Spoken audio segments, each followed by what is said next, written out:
രാവിലെ തന്നെ ഇതെങ്ങോട്ടെന്ന് വെച്ചാൽ ഇന്ന് എൻ്റെ ഒരു കൂട്ടുകാരിയുടെ കല്യാണമാണ്. അപ്പോൾ ഇർഫാൻ ആദ്യമേ ഇറങ്ങി. ഇർഫാനാണെങ്കിൽ ഇറങ്ങിക്കഴിഞ്ഞാൽ അപ്പം തന്നെ പോകണം, ഇല്ലെങ്കിൽ അവ അവിടെ കിടന്ന് കരയും.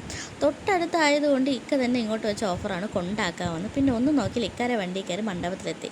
അപ്പോഴത്തേക്കും എൻ്റെ 2 ഫ്രണ്ട്സ് നേരത്തെ അവിടെ എത്തിയിട്ടുണ്ടായിരുന്നു. അപ്പോൾ ഇവർ 2 പേരും എൻ്റെ കൂടെ പണ്ട് തൊട്ടേ ഒരുമിച്ച് പഠിച്ചവരാണ്. അപ്പോൾ ഇർഫാൻ ആദ്യം ഇവരെ മൈൻഡ് ചെയ്തില്ല, പിന്നെ അങ്ങോട്ട് കുഴപ്പമില്ല. അവന് ഒരു 2 മിനിറ്റ് വേണമല്ലോ എല്ലാവരും ഒന്ന് പരിചയപ്പെട്ട് വരുന്നത്. ഈ ഒരാളും ഉണ്ട് കേട്ടോ. അപ്പോൾ നമുക്ക് വന്ന പാട് ഭയങ്കര വിശപ്പൊക്കെ ഉണ്ടായിരുന്നു. അപ്പം സദ്യ കഴിക്കാമെന്ന് പറഞ്ഞിരുന്നപ്പോഴത്തേക്കും ഭയങ്കര തിരക്ക്. അതുകൊണ്ട് നമ്മളവിടെ വെയിറ്റിംഗ് ലിസ്റ്റിലാണ്, അവിടെ നിന്ന് ഇരിക്കുകയാണ്. അപ്പോൾ പിന്നെ കുറച്ച് കഴിഞ്ഞപ്പോൾ തന്നെ അവർ രണ്ടുപേരും ഭയങ്കര കൂട്ടായി. അതുകൊണ്ട് അവരോട് കിടന്ന് അങ്ങോട്ടും ഇങ്ങോട്ടും ഓടലുണ്ട്. അപ്പോൾ നമ്മളും കൂടെ ഓടുന്നുണ്ട്. ഇർഫാൻ പിന്നെ അവൻ കൊടുത്തപ്പോൾ അവൻ തന്നെ തിരിച്ച് വാങ്ങിച്ചുകൊണ്ട് വരുന്നതുകൊണ്ട് ഇതിനിടയ്ക്ക് മോനൊന്ന് വീണപ്പോഴത്തേക്കും ഇവൻ നിന്ന് ചിരിക്കുന്നുണ്ട് ഇർഫാൻ. വിശപ്പ് സഹിച്ച് നിൽക്കുകയാണ്. ഇവിടെ ഞാൻ വന്നപ്പോഴേ പറഞ്ഞു ഗായ്സ് കഴിക്കാം. പക്ഷെ ഇവിടെ തിരക്കായിരുന്നു, ഒരു തിരക്കും ഇല്ലായിരുന്നു. വേണമെന്ന് വെച്ചാൽ കയറായിരുന്നു.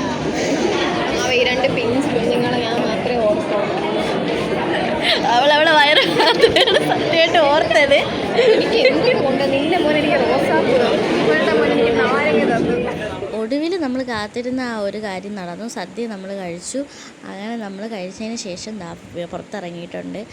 നമ്മളിതിനിടയ്ക്ക് ബ്രൈഡിൻ്റെ കൂടെ ഒന്ന് ഫോട്ടോയൊക്കെ എടുത്തു കേട്ടോ. അപ്പോൾ നിങ്ങൾ വിചാരിക്കും കല്യാണത്തിന് പോയിട്ട് കല്യാണ പെണ്ണിൻ്റെ ഫോട്ടോയൊന്നും എടുത്തില്ലേന്ന്.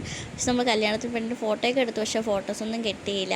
വീഡിയോ എടുത്തതാണ്, വീഡിയോ എടുക്കാനും പറ്റിയില്ല, കാരണം മോനൊന്നിനും സമ്മതിച്ചില്ല. അതുകൊണ്ട് അതും നടന്നില്ല. അപ്പോൾ വീടൊക്കെ എത്തിയിട്ടുണ്ട്. അപ്പോൾ ഈ ഒരു വീഡിയോ എല്ലാവർക്കും ഇഷ്ടപ്പെട്ടാൽ ഒന്ന് പറഞ്ഞേക്കണേ.